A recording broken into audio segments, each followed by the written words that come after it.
I'll never mistake the way you give me my faith. My body feels safe in your hands. Feel me fully face. I'm light as a fire that I'm letting you escape.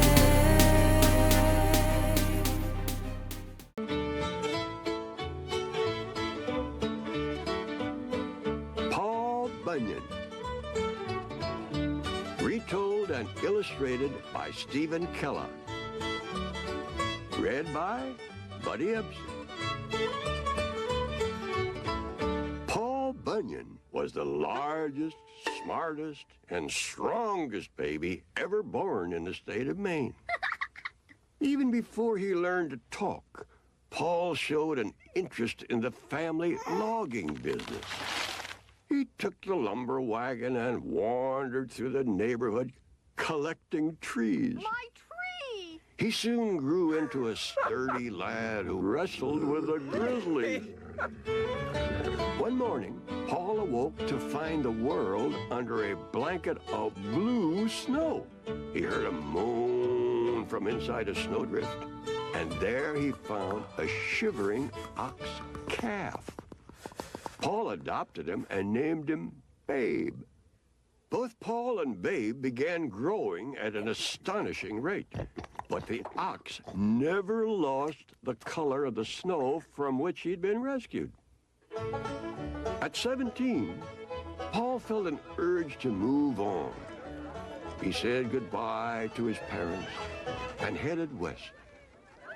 Paul wanted to cross the country with the best lumbering crew available. He signed up legendary lumbermen like Big Tim Burr, R. Murphy, and the 7 Hackett brothers. As soon as he had cleared the land, pioneers moved in to set up farms and villages. On the far slopes of the Appalachian Mountains, several of Paul's men were ambushed by a gang of underground ogres called gumbaroos. Paul grabbed the camp dinner horn and blew a thunderous note into the gumbaroos' cave, determined to blast the meanness right out of them. To Paul's dismay, the gumbaroos responded by snatching the entire crew. A wild, rough-and-tumble rumpus began inside the den. When that historic tussle was over, the gumbaroos needed 6 weeks to untangle themselves. Paul's next job was to clear the heavily forested Midwest. He hired armies of extra woodsmen and built enormous new bunkhouses. The men sailed up to bed in balloons and parachuted down to breakfast in the morning. Unfortunately, the cooks couldn't flip flapjacks fast enough to satisfy all the newcomers. To solve the muddle, Paul built a colossal flapjack griddle.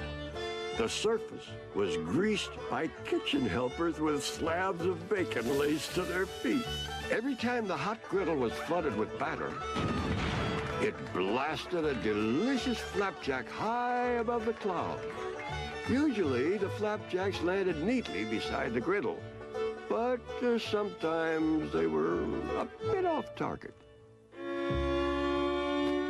Fueled by the powerful mixture of flapjacks and syrup, the men leveled the Great Plains and shaved the slopes of the Rocky Mountains. Suddenly, a blizzard buried the entire mountain range. Now, that blizzard continued for several years, snuffing out spring, summers, and autumns. Babe became so depressed that Paul asked Ole, a celebrated blacksmith, to make a pair of sunglasses for his friend. When Babe saw the world colored green, he thought he'd stumbled into a field of clover. He began eating the snow with such gusto that soon all those pent-up springtimes simply exploded. Paul Paul and his friends invited some newly arrived settlers to join them in a celebration of all the holidays that had been missed. After the festival, the lumberjacks continued their journey, but as they headed southwest, the blistering sun and the giant Texas varmints proved to be more of a problem than they had expected. While crossing Arizona, the griddle curled up like a burned leaf, and the batter evaporated. Deprived of their flapjacks, the lumbermen became weak and discouraged.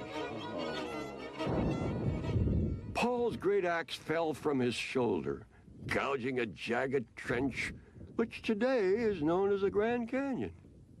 Disaster seemed certain until Paul found a family that could sell him a barn filled with corn. When the flaming sunrise hit the barn, it exploded, and the lumbermen awoke to find themselves in a raging blizzard of popcorn. Dizzy with joy, they pulled on their mittens and began blasting each other with popcorn balls. A westerly wind kept the cooling clouds of popcorn swirling about Paul and his crew until they crossed California and reached the Pacific Ocean. After he crossed the country, some say that Paul gave up lumbering and rambled north, searching for new areas of untouched wilderness. Sometimes his great bursts of laughter can be heard rumbling like distant thunder across the wild Alaskan mountain ranges, where he and Babe still roam.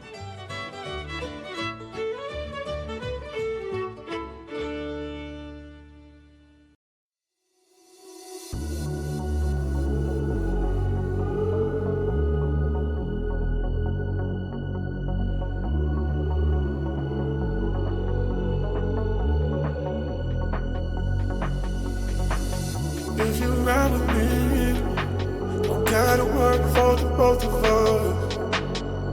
I'll put you in the driver's seat. Don't gotta hurry in the name of love.